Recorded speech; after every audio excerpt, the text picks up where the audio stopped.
Pra tua glória, Deus, eu vou viver.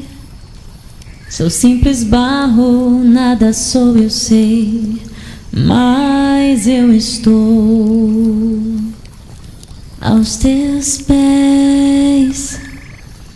Miserável, morto aqui nasci, e o teu nome não honrei, meu Deus, mas graça, Pai, tocou-me, eu criei, pois tu me levaste, Pai, a ver Jesus, meu Rei. Eu já morri lá na cruz, ressuscitei em Jesus, unido estou com meu Redentor, não terá fim. Amém, não amém. Essa semana alguém pediu a mim para orar. E contou determinadas coisas e disse: ore por mim porque eu estou muito desanimado. E então eu disse para aquela pessoa: eu vou orar, mas você sabe que isso não vai ser suficiente. Você sabe que eu orar não vai ser o fator final para o que você está me dizendo, para a sua vida. Quando nós desconectamos os meios de graça que Deus nos deu, nós nos tornamos pessoas cheias de misticismo e achamos que há elementos mágicos na Bíblia, como, por exemplo, alguém orar e eu ficar, o meu desânimo ir embora, e no meio das minhas aflições. Mas o problema das nossas vidas, o problema na vida de todas as pessoas desanimadas, por exemplo, que se dizem cristãs, não é o problema, não é? O problema é como elas estão enfrentando problemas. Elas não estão enfrentando os problemas como filhos de Deus. E simplesmente alguém orar por nós não resolve isso, não é? 2 Coríntios 4, 16 a 18, o apóstolo Paulo assim: por isso nós não desanimamos. Embora exteriormente estejamos a desgastar-nos, interiormente estamos sendo renovados, dia após dia, pois os nossos sofrimentos, leves e momentâneos, estão produzindo para nós uma glória eterna que pesa muito mais do que todos os nossos sofrimentos juntos. Assim fixamos os olhos não naquilo que se vê, mas no que não se vê, pois o que se vê é transitório, mas aquilo que nós não vemos é eterno. Você vê? O apóstolo Paulo está dizendo: nós não desanimamos. Por quê? Porque o irmão orou por nós. Não. É muito mais. Não é? Muito mais. Paulo afirma nesses versos ter encontrado aquilo que aquela pessoa estava dizendo para mim que queria encontrar. E eu acho que todos nós aqui queremos encontrar. Eu acho que até todos os homens querem encontrar, apesar de não saberem qual é a fonte disso. Essa é uma afirmação surpreendente.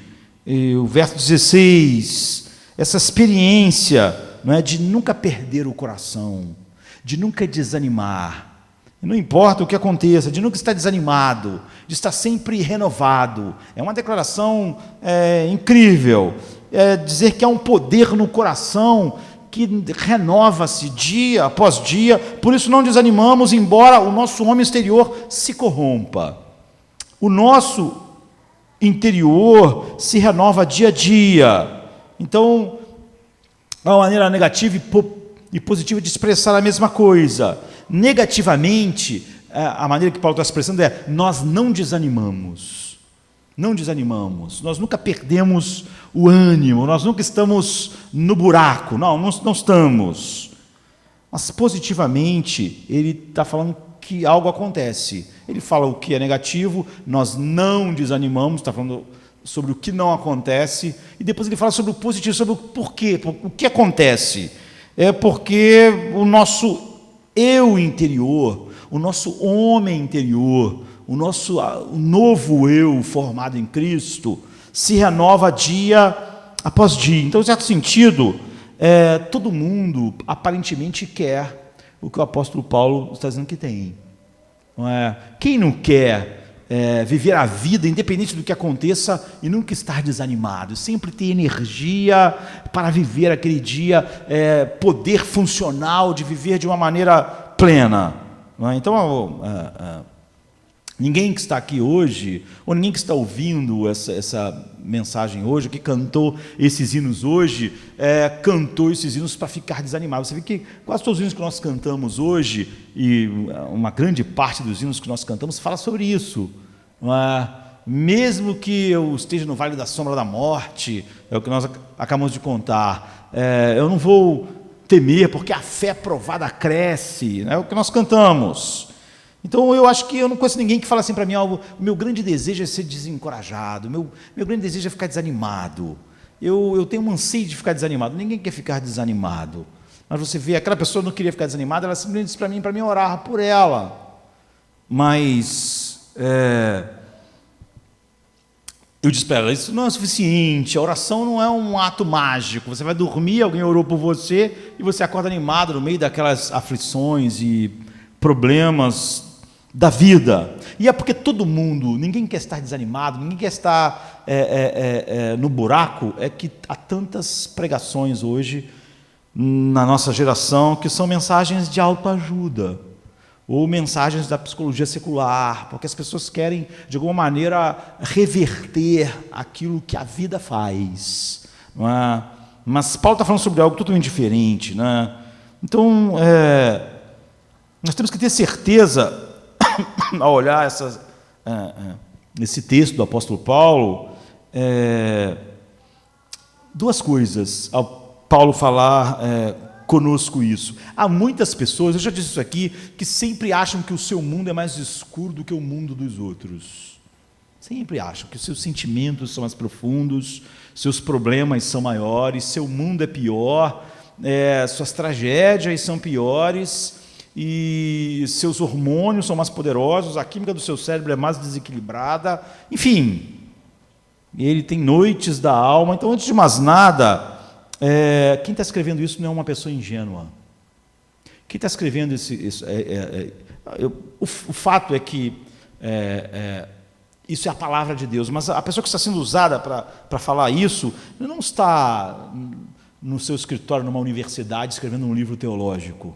Ele não está no ar-condicionado, no seu escritório, pensando, vou escrever um pouco a respeito de não desanimarmos, vou olhar algumas coisas. Então você pensa, essa pessoa está numa torre de marfim, essa pessoa ela não enfrenta nada. Então, é um teórico, ele não sabe o que é o mundo, é uma pessoa que não conhece as realidades da dor, da aflição. Quem está escrevendo isso é o apóstolo Paulo. E a pessoa pode dizer, você nunca andou nos meus sapatos, né? Você nunca andou nos meus caminhos, nunca experimentou o que eu experimento, nunca viveu no lar que eu vivi, no lar que eu nasci, teve o pai que eu tive, a mãe que eu tive, a cidade que eu nasci, nunca. Você não vive onde eu moro, você não sabe o que é a vida real. E você tem alguém que pode falar sobre dor, sofrimento e todos os horrores da vida, tanto que seu corpo pode fazer, quanto que o ser humano pode fazer a você, essa é a pessoa, o apóstolo Paulo. É difícil algum de nós se levantar nesta noite e dizer que de alguma maneira nós sofremos mais do que ele, para levantarmos a ideia de que o evangelho que ele está dizendo não é suficiente. Não é? Então, Deus, quase toda a Bíblia é escrita por homens que sofreram muito, foram desprezados e assassinados. Grande parte dos escritores da Bíblia foram assassinados no mundo, perderam tudo e foram tratados como um lixo por esse mundo. Foram totalmente desprezados. O que Jesus disse? Qual dos profetas vocês não mataram? Qual profeta vocês não mataram? Que profeta vocês trataram bem? Vocês trataram bem a Isaías? Vocês não o mataram? Vocês não trataram bem a Jeremias? Que profeta vocês trataram bem? Todos foram maltratados pelo mundo e por aqueles que supostamente eram o povo de Deus. Agora, qual dos outros escritores da Bíblia que nos deram o Novo Testamento não foi assassinado? Só João, o resto todos foram assassinados, todos foram assassinados. Esse homem que está dizendo, ele está não só sofrendo muito, mas ele vai ser assassinado. Então, a Bíblia não foi escrita por homens, nem existe homens que estão fora da dor, mas foram homens que experimentaram a dor profundamente. E estão escrevendo sobre alguém que era o homem de dores, experimentado no sofrimento. Então, nunca conte um sofrimento para dizer que o Evangelho não é suficiente. Essas pessoas não são acadêmicas. Elas não estão no seu escritório, em suas casas, na universidade, escrevendo livros de teologia.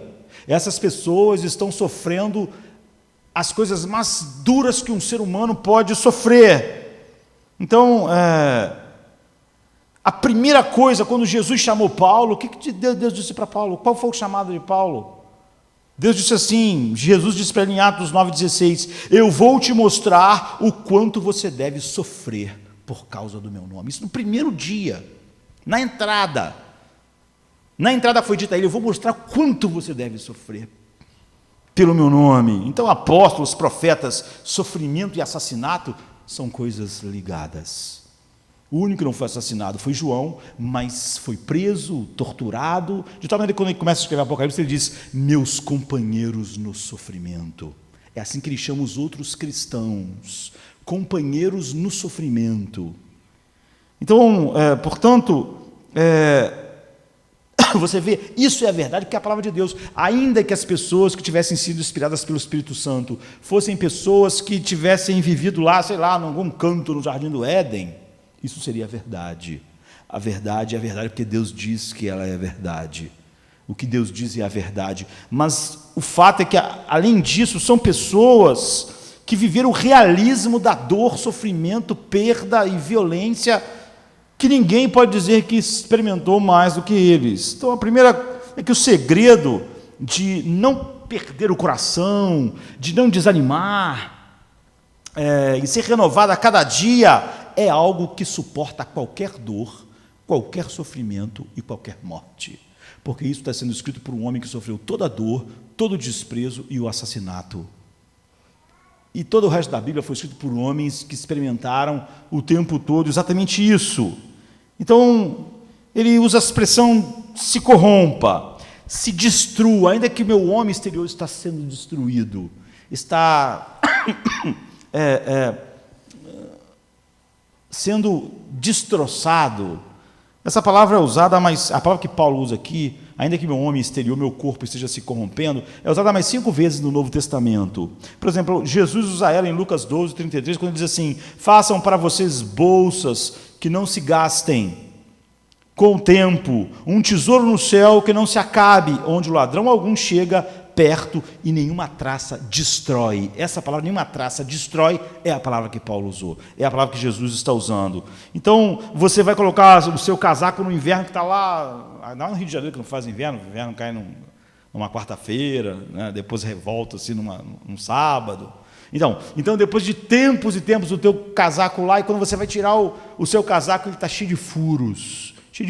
A traça, você não usou ele, a traça foi lá e destruiu o cara. Você fala, está destruído, não posso usar mais isso.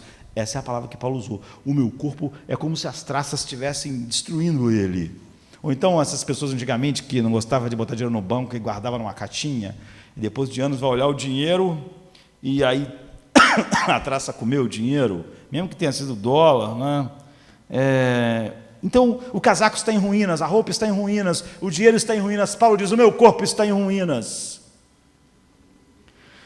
Então, a destruição que o apóstolo Paulo experimenta no corpo vem de 2 fontes diferentes. Toda aflição no mundo vem dessas 2 fontes. Não há como não vir. Então, você vê, não é uma experiência, não é alguém lá que pensou, vou escrever sobre sofrimento agora. Estou aqui bem nesse resort, enquanto isso eu vou escrever uma coisa sobre... É alguém que está sendo destruído. E essa destruição tem 2 fontes. A primeira fonte, Paulo diz, é a natureza caída. E a segunda fonte são homens caídos. Todas as nossas dores vêm dessas duas coisas, ou da nossa natureza caída, ou de homens caídos que infligem a nós dor e perda. Então, por natureza caída, eu quero falar, eu estou me referindo à maldição que está sobre todos nós. A maldição da futilidade, a maldição da corrupção e a maldição da morte. Ou seja, é a maldição que Deus pronunciou sobre nós, seres humanos. Então, Paulo diz assim, em Romanos 8, a partir do 20, a criação foi submetida à futilidade, na esperança de que a própria criação será libertada da escravidão, da corrupção. Porque sabemos que toda a criação geme junto em dores de parto até agora, e não somente ela, mas também nós, que temos as primícias do Espírito Santo, somos regenerados, gememos interiormente, esperando ansiosamente para a adoção de filhos, ou seja, a redenção dos nossos corpos. Ele está dizendo o seguinte, nós somos novas criaturas, mas nossos corpos estão gemendo com toda a criação, porque eles estão sujeitos à futilidade, ao envelhecimento, a todas as doenças e à morte. Então você vê, há essas duas fontes. A primeira, ela vem da maldição. E a outra fonte de dor é a natureza humana caída. Seres humanos infligem dor aos outros seres humanos. E Paulo, por exemplo, ele sofre o seu corpo dessas duas coisas. Ele apanhava, ele era torturado, e ele sofria as dores psicológicas que o escárnio, que você não só apanhar, mas apanhar lá na praça pública, de você ser tratado como um bandido, de você viver de cadeia em cadeia, e sempre experimentando não a fofoca de alguém, né? Não a maledicência que ele experimentava, mas experimentando a fúria do ser humano de uma maneira muito pior. O apóstolo Paulo foi linchado, imagina uma multidão te bater, até a própria multidão chegar à conclusão de que você está morto e ir embora, mas você não está morto, ou seja, você apanhou tanto. Isso não é só uma violência física, uma multidão que está pronta a te bater, até matar você, mostra quanto ódio está envolvido. E nós sabemos que ele foi apedrejado, ele foi chicoteado tantas vezes, preso tantas outras vezes, e ele diz, ainda assim, depois de toda a dor que o ser humano caído infringiu em mim, e toda a dor que flui da corrupção do nosso próprio corpo, por causa da maldição, da futilidade, eu estou destruído. Você vê, isso são as traças que fizeram o meu homem externo, né, o meu corpo, ser totalmente atingido, e os meus sentimentos também, por ser tratado, como ele mesmo diz, nós somos considerados até agora o lixo do mundo. Então, qual é o segredo? Se isso é a realidade, você não pode contar uma história mais dura do que o apóstolo Paulo. Quem perdeu mais do que ele? O homem estava lá no pináculo e daqui a pouco ele estava lá no buraco. Ele apanhava, ele era torturado, as multidões queriam matá-lo, e toda espécie de sofrimento, traição. E qual o segredo para alguém sofrer tanto e acabar sendo assassinado e falar, mas o meu homem, mas não desanimamos. Ele diz, o segredo é que o nosso homem interior se renova dia a dia. Então ele está dizendo que a natureza caída e o ser humano caído trouxe toda espécie de dor e aflição em sua vida. E Paulo está sendo destruído fisicamente por essas duas coisas. Mas ele não está definhando. À medida que o seu corpo está definhando, à medida que o seu corpo está sendo destruído e indo em direção à morte, ele está bem. E ele experimentou coisas mais sombrias do que qualquer nós. Então, nunca é fútil e é muito comum alguém argumentar que a sua dor e o seu sofrimento é maior do que o poder do Evangelho, porque são homens como Paulo que estão falando a respeito dele. Então Paulo experimenta o segredo de não perder o coração, de não só não desanimar, mas de se renovar dia após dia, de tal maneira que ele escreve uma carta sobre a alegria de uma prisão romana. Ele diz numa prisão que ele aprendeu a estar contente. É isso. O Evangelho é um poder, é o poder de Deus. Não é só algumas coisas nas quais nós acreditamos. Quando as pessoas falam isso, e quando elas abraçam apenas uma doutrina, por exemplo, a doutrina da justificação, parece que nada acontece em nós no Evangelho. Que o Evangelho é só algo externo que nos justifica, nos declara justos. Mas o Evangelho é o poder de Deus. O Evangelho, ele faz isso. Ele é a descoberta de uma fonte de vida que pode enfrentar qualquer coisa. Mas ele não é uma bebida mágica. De modo que você nunca tenha que beber de novo. É por isso que eu falei para aquela pessoa, a minha oração simplesmente não vai resolver isso. Se você não olhar para essas coisas como um filho de Deus, ou se você não for um filho de Deus, e não houver esses recursos, não é suficiente. Porque você vê que o segredo aqui é que você nunca tem que procurar em outro lugar. Vida, esperança, força e alegria. Se você precisa procurar em outro lugar que não é o Evangelho, vida, força, esperança e alegria, então você não compreendeu o Evangelho, nem o reino de Deus. O reino de Deus é justiça, é justificação, mas é paz e alegria no Espírito Santo. Não é só uma coisa. Então, o que a Bíblia nos mostra é que você precisa de uma dosagem todo dia dessa realidade. Deus quis assim. Então, você se certifique que a palavra que Paulo usa no versículo 16 então nós não desanimamos. Embora o nosso homem exterior se corrompa, o nosso homem interior, o nosso eu interior se renova dia a dia. O que significa isso? Que essa renovação que impede a gente de desanimar diante de todas essas coisas, essa bebida que nós tomamos de manhã, essa comida que nós comemos de manhã, que impede a gente de desanimar, ela deve ser tomada de novo amanhã. Ela deve ser tomada de novo à tarde. Isso deve ser real dia após dia. Ou seja, Paulo diz, o nosso homem interior é renovado dia após dia. Ou seja, é como um carro que você põe em gasolina. É como no seu corpo biológico você come. Não há nada que você coma que, vou comer bastante, que vou ficar os próximos 20 dias sem comer. Isso não funciona. Você come e aquilo renova você biologicamente, o seu sistema fica cheio de vida. Mas se passar 5, 6 horas e você não se alimentar de novo, você começa a experimentar uma fraqueza. Ou se você põe gasolina no seu carro e vai andando, é ótimo. O carro ganhou força, o carro ganhou energia.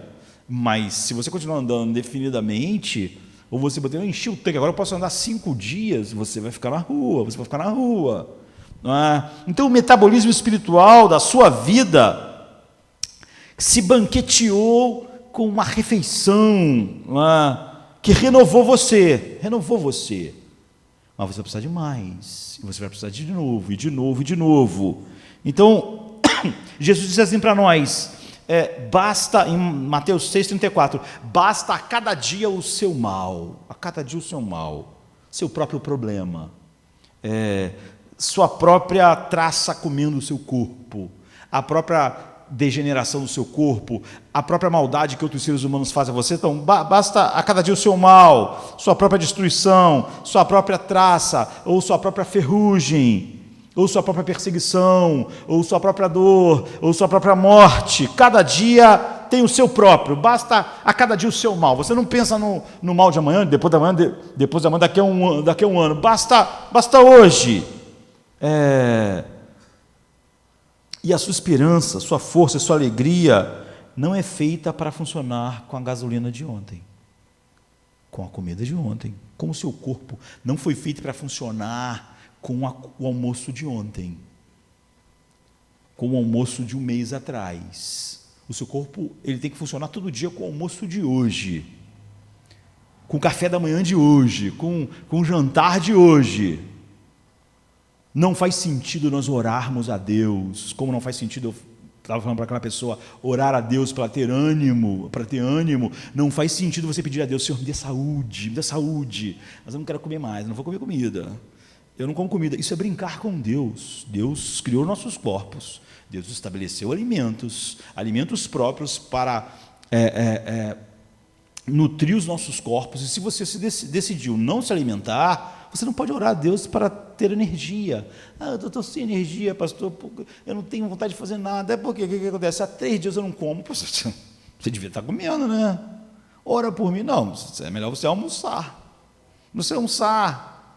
É o que Paulo está dizendo, O metabolismo da sua renovação espiritual não é feito por você ter experimentado a beleza de Cristo ontem, antes de ontem, 3 dias atrás, e nem adianta experimentar grandiosamente Cristo 3 dias atrás, porque da mesma maneira que não adianta você botar bom almoço no organismo e ficar 3 dias sem comer. Então você vê, o texto diz dia a dia. A renovação de Deus não vem para nós para uma semana, não vem para nós para um mês, não vem para nós, é dia a dia. É por isso que o maná, por exemplo, todo dia caía, ninguém podia guardar para outro dia. Você tinha que pegar só o daquele dia. Amanhã tem que de novo. Então não há doses de reforço espiritual que durem uma semana. Não há doses de reforço espiritual que durem 3 dias, e que durem um mês. Não há. Pessoas assim estão sempre desanimadas. Elas esperavam que elas podiam tomar uma superdose, sei lá do quê, porque isso é misticismo, e aí elas esperavam que aquilo durasse sei lá quanto tempo. Não há refeições designadas por Deus para nutrir você por um ano, para sustentar você por uma semana. Então não há tanques de gasolina no carro da fé, se a gente pudesse usar essa metáfora, grande o suficiente para mais do que um dia, para mais do que algumas horas. Não há. Não adianta você pensar que você tem condições de colocar a gasolina no carro para andar um mês. Você não tem. No tanque, no carro da sua fé também não.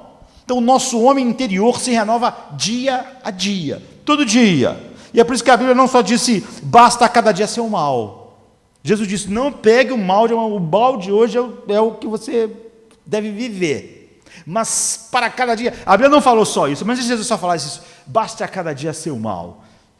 Para cada dia há um mal designado por Deus, há uma corrupção dos nossos corpos, há uma maldade vindo dos outros seres humanos que nunca vão nos desanimar, porque apesar de cada dia ter o seu mal, e você não precisa pegar o mal de amanhã, e nem o de ontem, a Bíblia também diz assim em Lamentações 3, 22, 23, as misericórdias do Senhor se renovam a cada manhã. Você não pode, da mesma maneira que basta a cada dia seu mal, há uma misericórdia para cada manhã.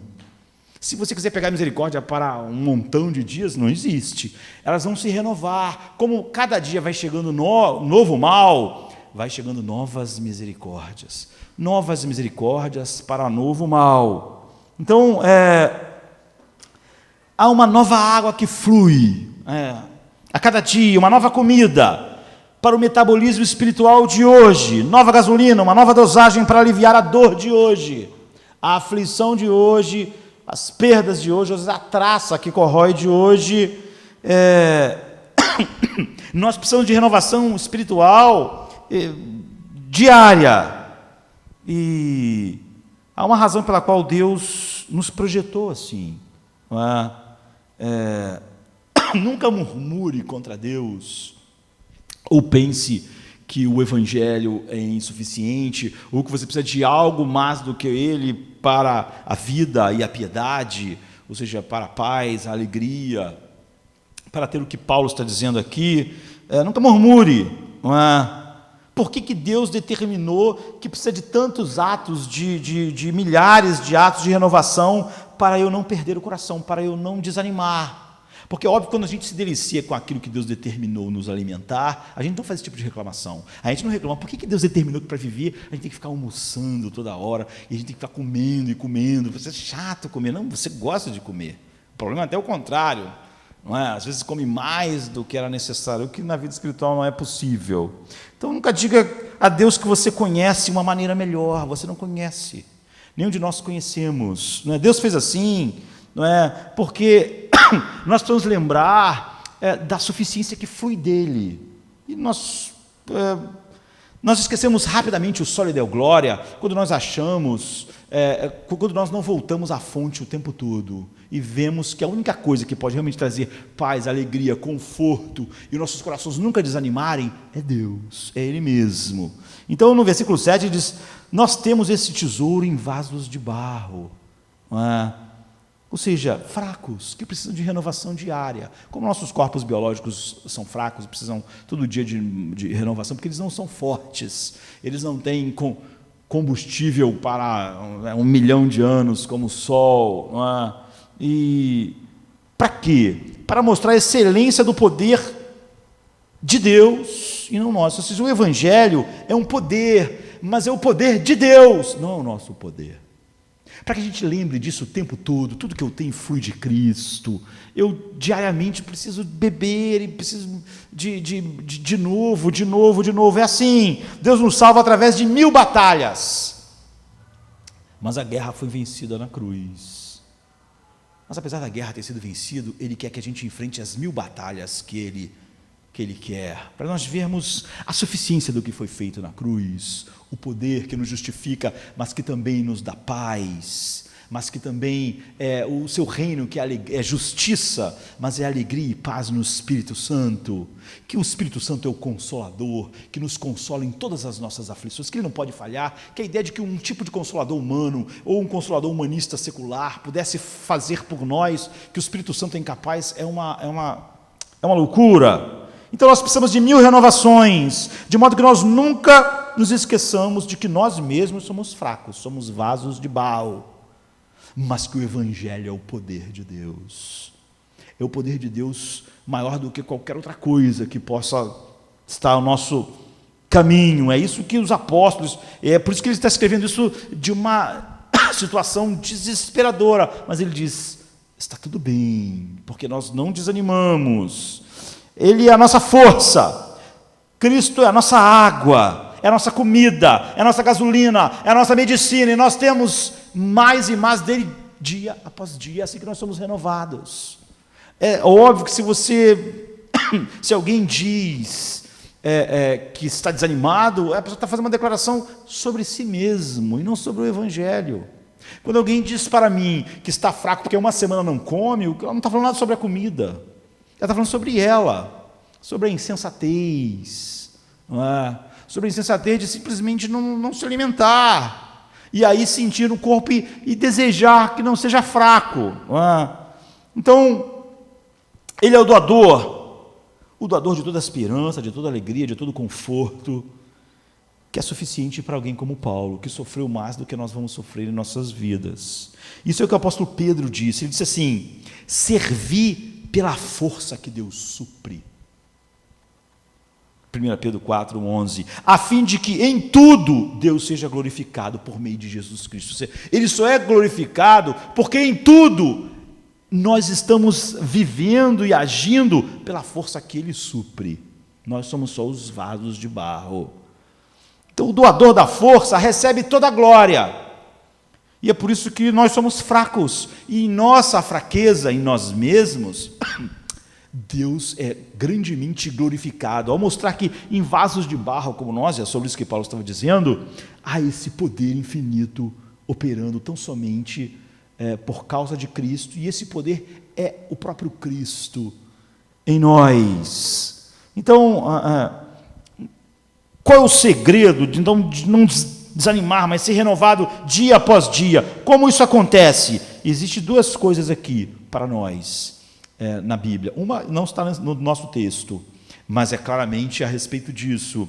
E a outra está dentro do texto. Em primeiro lugar, fora desse texto, Paulo usa essa mesma expressão, mesmo verbo, renovar, que ele está dizendo aqui: eu sou renovado dia após dia. E ele fala isso em Colossenses 3, 9 e 10, diz assim: vocês já vos despistes do velho homem com os seus feitos, e vos vestistes do novo, o qual está sendo renovado em conhecimento, É isso, segundo a imagem do seu Criador. Assim, é a primeira pista. Esse que Paulo está dizendo, nós somos renovados dia a dia. Essa coisa que nós temos que ter mais e mais, dia após dia, tem a ver com o nosso conhecimento, tem a ver com uma revelação. O nosso eu interior, o nosso novo eu regenerado, está sendo renovado no conhecimento. É assim que Paulo está sendo renovado dia a dia, apesar de todas as coisas que estão acontecendo com ele e que está levando ao colapso final do seu corpo e da sua vida, que ele não está desanimado, ele está bem, ele está bem. Então, sendo renovado dia a dia, vem através do que nós colocamos em nossas mentes. Em nossas mentes. Deus projetou a glória do ser humano em relação às outras coisas que ele criou aqui no nosso mundo. É que os nossos corações são profundamente influenciados pelo que entra pela porta da nossa mente. Ou por aquilo que a mente se concentra conscientemente, como quando você vai se alimentar, você se concentra no alimento. Então, a nossa mente tem fome. Se você está comendo aquilo que não funciona, há um colapso. É assim que é o mundo todo, porque está cego para essa beleza final.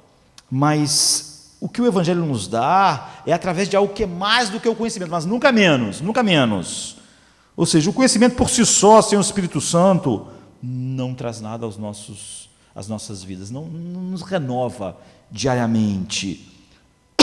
Paulo diz em 1 Coríntios 8:1 que esse tipo de conhecimento, sem a atuação do Espírito Santo, ele só nos enche de orgulho. Mas você vê, as pessoas então vão falar sobre as verdades de Deus, mas a cada problema elas estão exatamente na mesma situação que todo mundo lá fora, porque elas têm os mesmos recursos. Elas não são como o apóstolo Paulo, elas podem repetir o que Paulo diz, mas elas não têm o espírito que Paulo tem.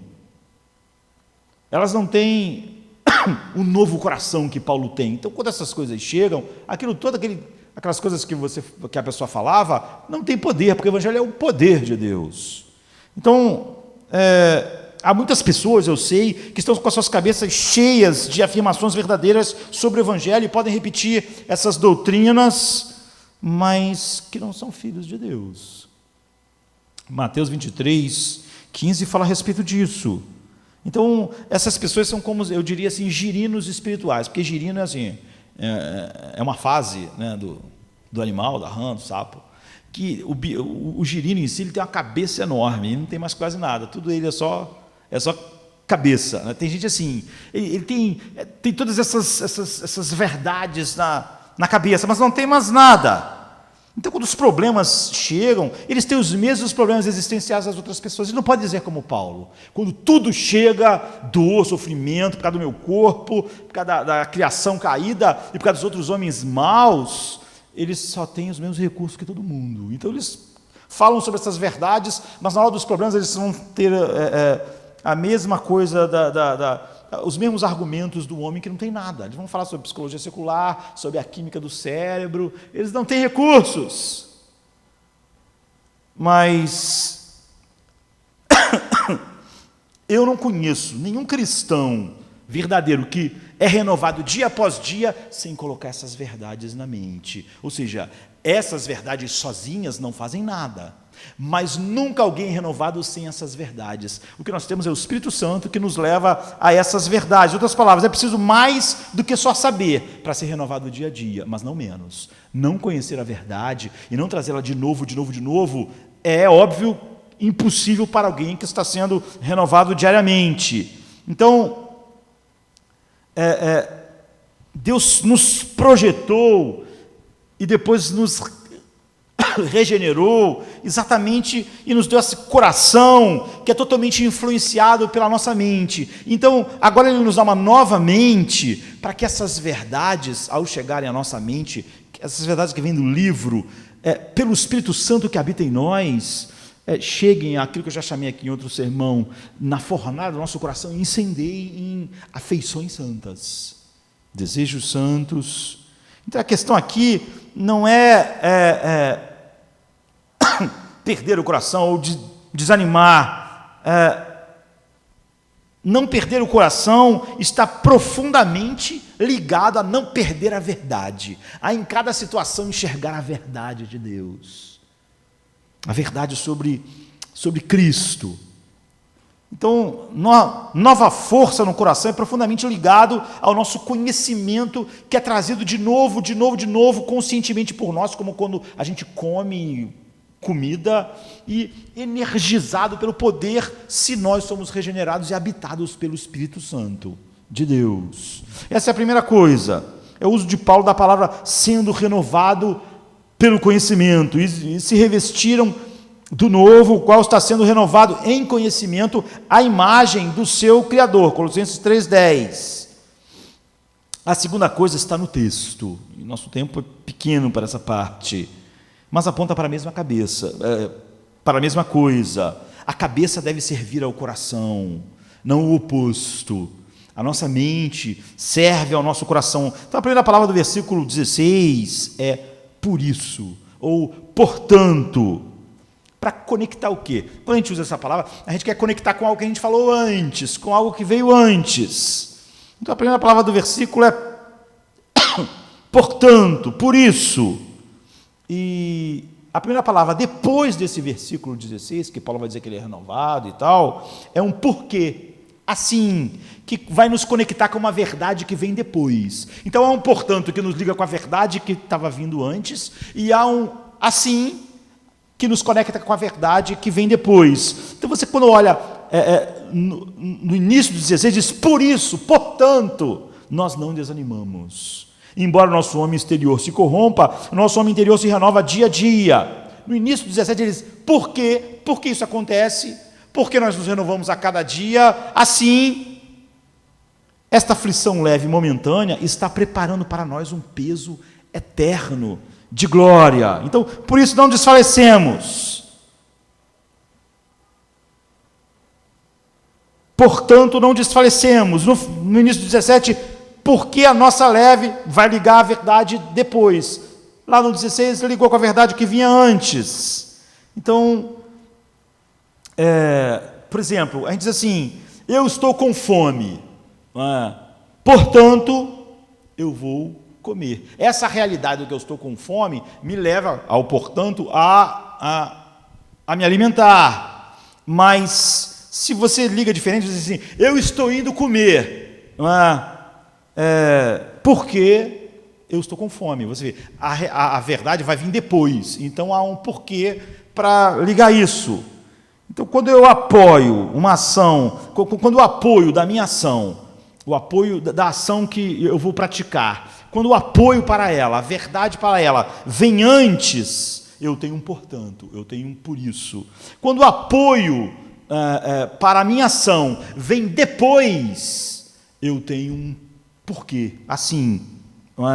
Então, a minha fome é a razão, Se eu boto isso antes, eu digo, eu estou com fome, portanto, o apoio é a minha fome. Se eu boto isso depois, eu digo, eu vou comer porque eu estou com fome. Quando a razão vem depois, porque quando vem antes, portanto. Então, isso ajuda você a compreender a Bíblia. O objetivo de um sermão não é depois haver 1000 aconselhamentos, queridos. Os sermões são pregados para que todos nós possamos ter os portantos e os porquês ligados a cada coisa da nossa vida. O apóstolo Paulo vivia preso. Ele não podia, a cada aflição de cada pessoa, sentar, qual é o seu problema, como vai ser, olha, você vai agir assim. Isso é terapia. A gente aprende a palavra de Deus para que você consiga ligar cada verdade de Deus a cada porquê da sua vida. E a verdade de Deus a cada portanto da sua vida. E se você não souber fazer isso, você nunca vai poder experimentar a palavra de Deus. Então, Jardim da Luz não é sobre entretenimento, não é sobre música, não é sobre autoajuda, não é sobre psicologia secular, mas é sobre sermos filhos de Deus. E o que cada filho de Deus sabe fazer, o que um discípulo faz? Ele é a pessoa que está trabalhando com toda a sua mente para detectar os porquês e os portantos da Bíblia. Porque isso é verdade Então isso aqui tem que ser assim. Se isso é assim, então você tem que saber trabalhar com os porquês e os portantos na Bíblia. E se você não souber, então é inútil. Porque o sermão não era para você aprender determinadas coisas, era para você saber conectar os portantos e os porquês da Bíblia com todas as situações que você vai viver. Então você tem que cavar no tesouro da Bíblia, que contém um conhecimento e que explode com um poder transformador no seu coração, se você é uma nova criatura. E então você é renovado dia após dia pelas descobertas da verdade de Deus real na sua vida, que você pode lidar com os portantos e os porquês em todas as situações da vida. Então a grande necessidade da nossa igreja, de Jardim da Luz, ou de qualquer homem que diz que é cristão ou regenerado, é receber a palavra de Deus, a pregação, como um ensino que faz ele não depender de alguém, mas faz ele lidar com a palavra de tal maneira e contexto, de tal maneira que faz ele ver os portantos e os porquês em todas as situações da vida, na qual, óbvio, não vai ter ninguém ao seu lado. Então, você desenterra esses tesouros. Então, a segunda coisa é isso, você é renovado pelo conhecimento. E Paulo vem com esse portanto, que liga ao que ele disse do capítulo, no capítulo do versículo 7 ao 15, e o porquê, que liga ao 17 e 18. Então, quando você olha para o que ele vinha dizendo antes, por isso ele diz, portanto não desanimamos, porque ele vinha dizendo antes assim no versículo 7, temos porém este tesouro em vaso de barro, para que a excelência do poder seja de Deus, ou seja, o tesouro é Cristo, o tesouro é o Evangelho, é o poder daquilo que Cristo fez em nós, que estão em nossos corpos fracos, que estão sofrendo, que estão sendo corrompidos. Mas por que nós desanimamos? Isso evidencia a excelência do poder.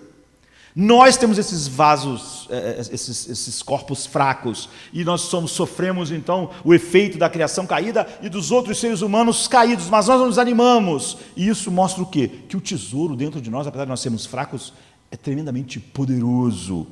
Então, nós temos um corpo fraco e nós sofremos então essas coisas que corrompem o nosso corpo e atacam psicologicamente de todas as formas a nós. Mas nós não desanimamos de tal maneira que toda a glória vai para Deus, porque fica evidente que nosso vaso fraco não podia lidar com todas essas coisas, mas nós lidamos e nunca desanimamos, e somos renovados dia a dia. Então, portanto, nós não desanimamos. Por quê? Para que nós somos um vaso de barro, mas o poder infinito de Cristo habita em nós, portanto, não desanimamos. Ou o versículo 8 e 9, onde ele diz, em tudo somos atribulados. Como eu disse, não é uma pessoa no seu ar-condicionado escrevendo um texto. Em tudo somos atribulados, mas não angustiados. Ficamos perplexos, mas não desanimados. Nós somos perseguidos, mas não desamparados. Ficamos abatidos, ou seja, às vezes você ganha um soco tão forte que você cai para trás, mas nós não somos destruídos. Então, somos tribulados, mas não angustiados, perplexos, mas não desesperados, perseguidos, portanto, não desanimamos. Porque você vê, as tribulações podem vir, mas nós não ficamos angustiados, nós ficamos perplexos, mas nunca desanimados, perseguidos, mas não desamparados, nós somos abatidos, mas não somos destruídos, então nós não desanimamos, portanto, não desanimamos. É isso que Paulo está dizendo. No versículo 10 ele diz, trazendo sempre, em todo lugar, a morte de Jesus Cristo no nosso corpo, para que a vida de Jesus se manifeste em nossos corpos. Ou seja, quando nós carregamos sobre o nosso corpo a morte de Cristo, se nós somos filhos de Deus, é isso que nós fazemos, a vida de Jesus se manifesta em nosso corpo. Paulo diz, por isso a gente não desanima, porque a vida dele se manifesta em nossos corpos. A vida infinita, ele é a vida, ele é a própria vida, ele é o Criador de tudo. No versículo 14 ele diz, sabendo que o que ressuscitou a Jesus, nos ressuscitará também com ele, e vai nos apresentar diante dele. Ou seja, Deus vai nos ressuscitar dos mortos com Cristo, por isso nós não desanimamos, ainda que nossos corpos se corrompam. Essas verdades, essa realidade é tão grande. No versículo 15, porque tudo isso é por amor de vós, para que a graça multiplicada por meio de muitos faça abundar a ação de graças para a glória de Deus. Ou seja, através do nosso sofrimento, a graça se estende a mais pessoas, porque as pessoas vão vendo o nosso sofrimento e como eles não podem fazer nada do que eles fazem no nome natural em nós, Deus recebe a glória, e a graça de Deus é multiplicada, é cantada. Por isso a gente não desanima, porque os nossos sofrimentos estão fluindo como uma bênção que mostra a beleza de Deus. Quando Paulo chega até aqui, ele está falando sobre a renovação dos nossos corações assim, preenchendo as nossas mentes com essas verdades que ele vai dizendo. Ele está nos convidando para essa experiência. E ele diz, então, portanto, se isso tudo é verdade sobre nós não desanimamos. É a conclusão. Se isso nos alimenta diariamente, se essa é a verdade, se essa é a beleza de Cristo, o poder de Cristo, o Evangelho opera em nós assim, então Deus projetou os nossos corações, que são influenciados pelas nossas mentes, que agora são totalmente influenciadas por essas verdades. E esse é o significado, portanto. Está ligando ao verso 15 ao 16. Você pode em casa meditar profundamente sobre isso. Depois, ao porquê. Ele diz que isso nós não desanimamos, porque nosso homem exterior está se corrompendo, mas nosso homem exterior está se renovando. Então, ele vai dar o motivo que vem depois é ligado com o porquê.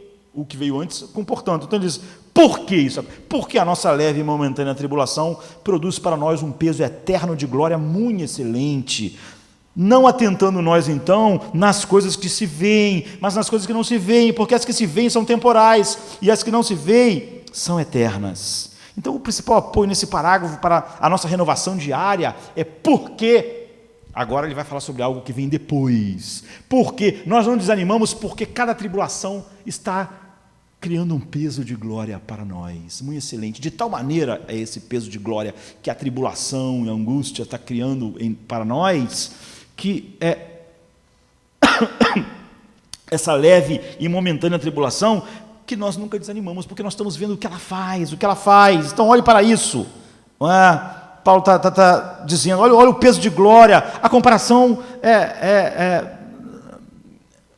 são coisas incomparáveis, de tal maneira que ele diz, há um peso de glória e a tribulação, todas elas, ele está falando sobre o quê? Morte, assassinato, desprezo, tudo que ele sofreu, é leve e momentâneo, perto do peso da glória que isso produz. Então olhe para isso, olhe para todos esses futuros invisíveis, olhe para toda a eternidade que Deus planejou para nos fazer deliciar-nos com o seu Filho, como Ele se delicia em seu Filho em toda a eternidade. Pense sobre eles, coloque sua mente sobre isso, medite sobre isso, mastigue isso em refeições diárias, não é? Memorize, pregue elas para você mesmo, olhe.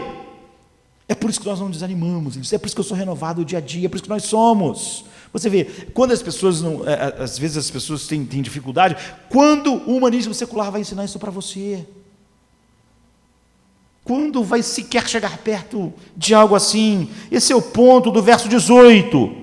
A natureza caída, a humanidade caída oprime você, e naturalmente você definharia, mas você é um vaso de barro que está cheio da glória de Cristo. E isso é assim para que fique evidente que toda a glória flui dele, e que todo esse poder contrário a esse vaso de barro não pode fazê-lo desanimar ou perder o coração, para que a excelência do poder de Deus seja manifestado. Então ele está dizendo, olhe para o invisível, todas as nossas aflições são significativas. É assim que eu quero acabar. Todo sofrimento é significativo para um cristão, para alguém que realmente está com os olhos fixos em Cristo. É o que ele está dizendo, isso não é incrível? Você vê o significado através de cada porquê e, portanto, que você tira da palavra de Deus e sabe aplicar à vida. Então, olhe para o porquê, não é? Na janela do versículo 17, nós não desanimamos, mas estamos sendo renovados dia a dia. Por quê? Essa leve e momentânea tribulação produz para nós um peso eterno de glória, além de toda comparação. Não há como comparar a aflição com a glória. Então, Paulo diz, quando você olha para isso, isso é invisível. Mas quando você olha para isso, você não atenta mais para as coisas que se veem.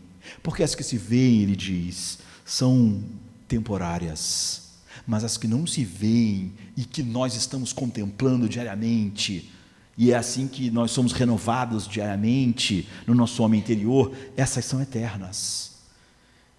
Você vê, há uma promessa incrível aqui, que isso invisível que você deve colocar à sua mente, por causa do seu novo coração, de modo que você é renovado dia a dia, a isso vir de novo. A promessa que Paulo diz aqui é incrível. Ele diz que todas as nossas aflições, mesmo que elas durem a vida inteira, anos, como a aflição dele vai durar, até o fim, até ele ser assassinado, ou seja, a última coisa que acontece com ele na vida é extremamente doloroso, não é só perder a vida, é saber que estão te matando.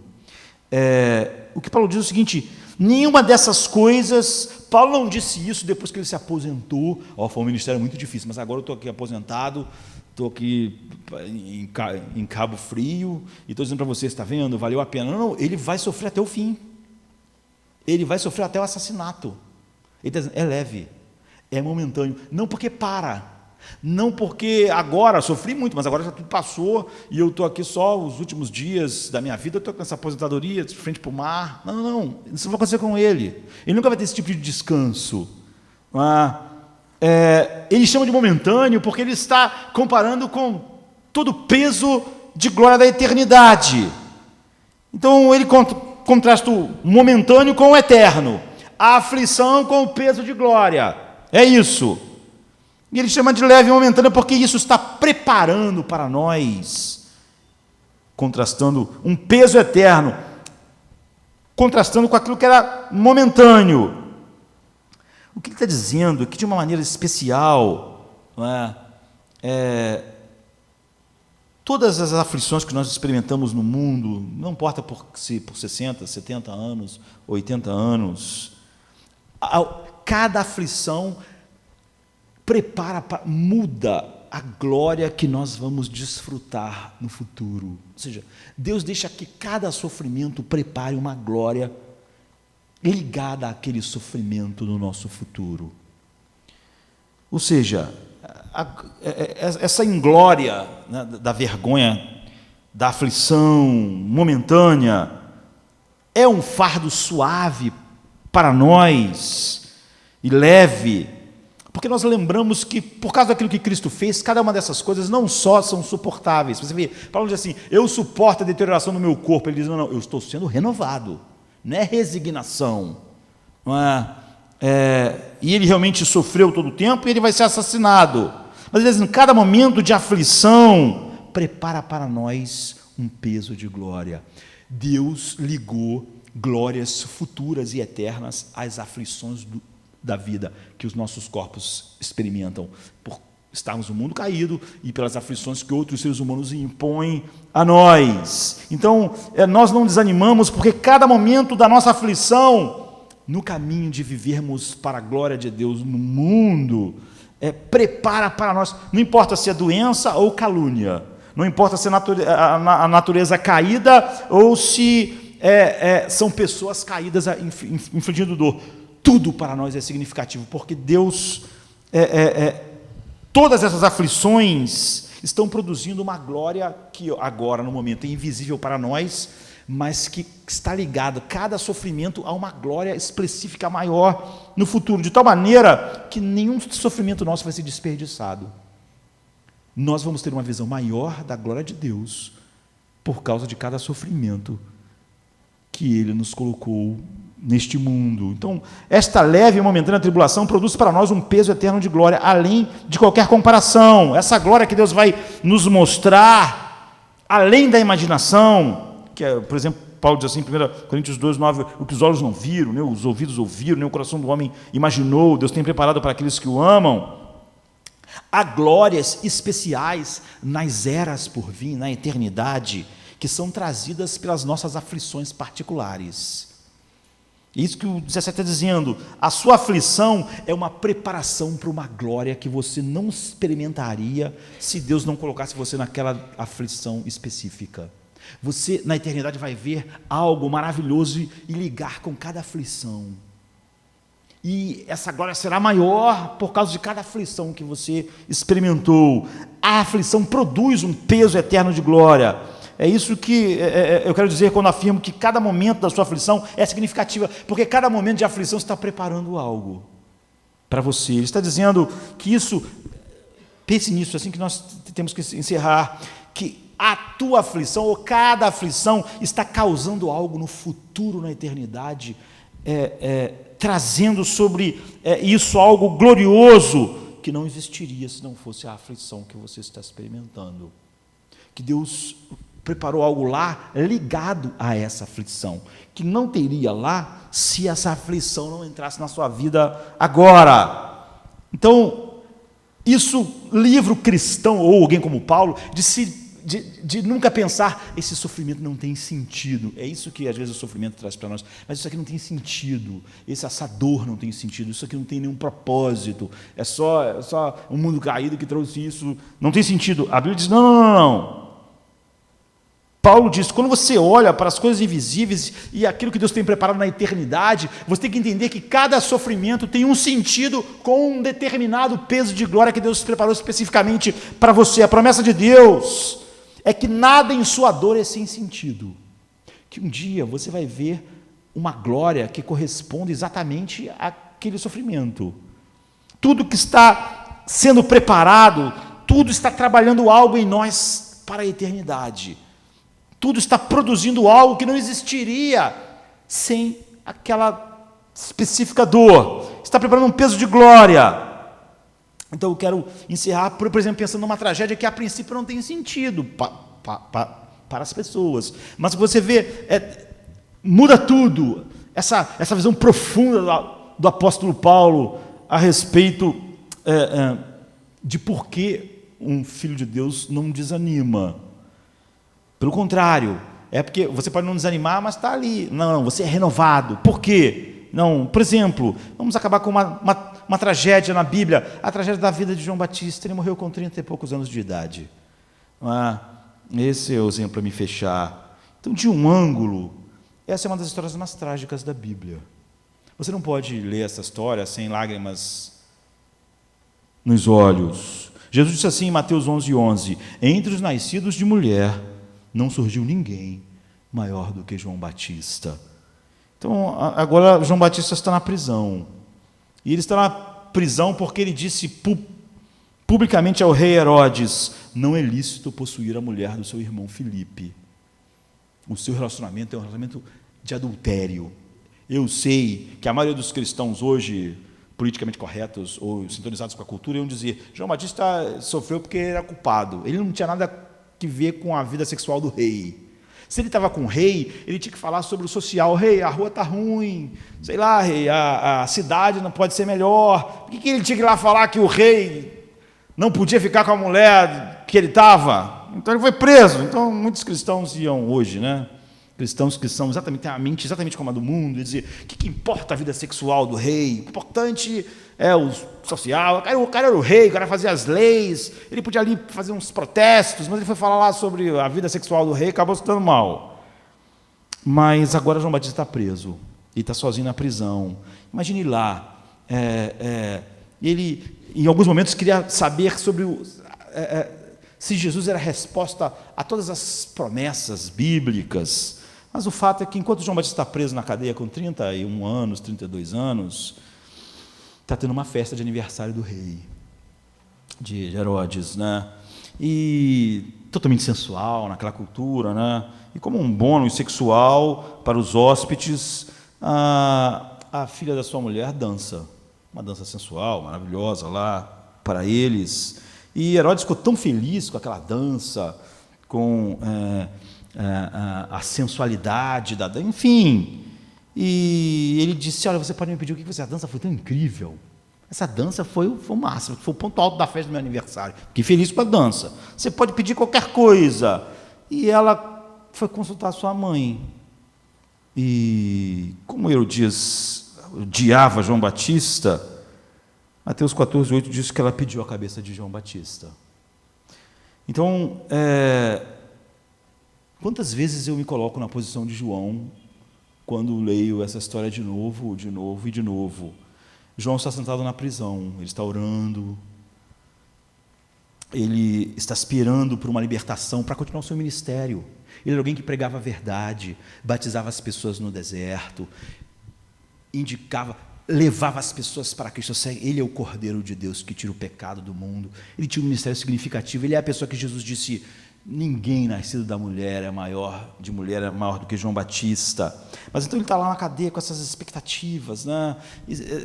Libertação, e pregação, batismos. Aí chegam uns guardas e diz: vem cá, João, ajoelha aqui. Se você não ajoelhar por bem, a gente vai te amarrar e vai te ajoelhar. E você imagina João perguntando: mas o que está acontecendo? O que aconteceu? Olha, mas é o seguinte, o pessoal lá na festa do rei gostaram da dança de uma menina, de uma adolescente, e ela pediu a tua cabeça. O rei falou que ela pedia essa menina, essa adolescente caprichosa, então ela podia pedir o que quisesse, e ela pediu a sua cabeça. Então agora a gente vai cortar a sua cabeça e levar a sua cabeça para lá. Então pense nas últimas coisas que o João Batista ouviu no mundo. A gente vai cortar a sua cabeça. Você com 30 e poucos anos, a sua vida acabou. Não tem mais ministério, não tem mais pregação, não tem mais batismo. E por que você vai ter a cabeça cortada? Porque uma menina dançou. Uma dança. Pense, a minha vida vai acabar porque uma garota dançou. Porque as pessoas numa festa de aniversário gostaram de uma dança de uma adolescente. Por isso eu vou ser assassinado. Essa é a razão de eu ser assassinado hoje, de vocês cortarem a minha cabeça, a minha vida por uma dança, a minha vida por uma dança de uma adolescente, a minha vida por causa de uma brincadeira no aniversário. É isso. Você pode pensar: isso não faz sentido, isso é uma estupidez. Esse último sofrimento de João, de saber que ele vai morrer, jovem ainda, assassinado, simplesmente porque uma menina dançou e alguém gostou da dança, tudo em nós quer gritar: não faz sentido. Era melhor João continuar pregando, era melhor João continuar pregando no deserto, batizando pessoas, levando pessoas a Cristo, dizendo: esse é o Cordeiro do mundo. Não faz sentido ele morrer com 30 e poucos anos porque uma menina dançou. De que maneira isso pode ser bom? Isso porque você está olhando para o visível, Paulo está dizendo. Por isso você acha que a vida de João foi um desperdício, que a minha vida vai ser um desperdício, porque como a cabeça de João foi cortada, a minha também vai ser. Você pode achar que isso é um desperdício, mas porque você não vê que isso está preparando para nós um peso de glória. O que Paulo está dizendo é o seguinte: isso é sem sentido, porque você não percebe que Deus preparou algo, uma glória para João Batista, que está totalmente ligada ao seu assassinato. Ele vai ver uma beleza de Deus de uma maneira única, e vai receber uma visão gloriosa de Deus única para ele, porque ele vai ser assassinado nesta noite, por causa desses motivos. Nesse instante que estão cortando a cabeça de João Batista, está sendo criado para ele um peso de glória na eternidade, que nunca existiria sem isso. Isso tem todo sentido, Paulo diz. É por isso que nós não atentamos para aquilo que vemos. É por isso que nós nunca desanimamos. Um peso especial, particular de glória, foi forjado para João para sempre, por causa daquele momento, para sempre em Cristo, para sempre em Deus. Assim é comigo, Paulo diz, assim é com cada um dos homens que são verdadeiramente regenerados. Por isso nós nunca desanimamos, nunca desanimamos. Nós olhamos para isso, para esse peso eterno de glória, e nós somos renovados dia a dia, porque nós enchemos nossa mente disso, dessa beleza, dessa glória em Cristo. Então, por tantos e porquês, nós pregamos o Evangelho aqui, nós pregamos cada sermão para que cada um de nós, cada um de vocês, possam em cada situação da vida encontrar os portantos e os porquês bíblicos para todos os eventos da nossa vida. E então nós nunca desanimamos, porque eu estou certo de que nem a morte, Paulo diz, nem a vida, nem os anjos, nem os principados, nem as potestades, nem o presente, nem o porvir, nem a altura, nem a profundidade, nem alguma outra criatura nos poderá separar do amor de Deus que está em Cristo. Então você vê quando a pessoa diz, ore para eu não desanimar, eu tive que dizer, essa oração não é uma coisa mágica, não é uma coisa mágica. Se você não está reagindo a nada que acontece na vida como um filho de Deus, como você espera realmente que aquilo que é dito sobre os filhos de Deus esteja na sua vida? Então não é que Paulo se resignou com o seu sofrimento, é que ele foi renovado em todos eles. Por isso não desanimamos. Embora exteriormente estejamos a desgastar-nos, nosso corpo está se corrompendo, interiormente estamos sendo renovados dia após dia, pois os nossos sofrimentos leves e momentâneos estão produzindo para nós uma glória eterna, que pesa mais do que todos os nossos sofrimentos juntos. Assim, por causa disso, nós fixamos os nossos olhos não naquilo que se vê, mas no que não se vê, pois o que se vê é transitório, mas o que não se vê é eterno. Por isso, não desanimamos. Por isso que João não precisava ficar confuso quando alguém diz para ele, por causa de uma festa, por causa da dança de um adolescente de 16 anos, você vai morrer hoje. Não vai haver mais batismo, não vai haver mais pregação. E ele podia não desanimar. Aquele instante estava criando para ele um peso de glória que ele nunca poderia experimentar sem aquilo. Por isso, não desanimamos. Vamos ficar de pé. Pra tua glória, Deus, eu vou viver. Sou simples barro, nada sou, eu sei, mas eu estou aos teus pés. Miserável, morto aqui nasci, e o teu nome não honrei, meu Deus, mas graça, Pai, tocou-me, eu criei, pois tu me levaste, Pai, a ver Jesus, meu Rei. Eu já morri lá na cruz, ressuscitei em Jesus, unido estou com meu Redentor, não terá fim, não terá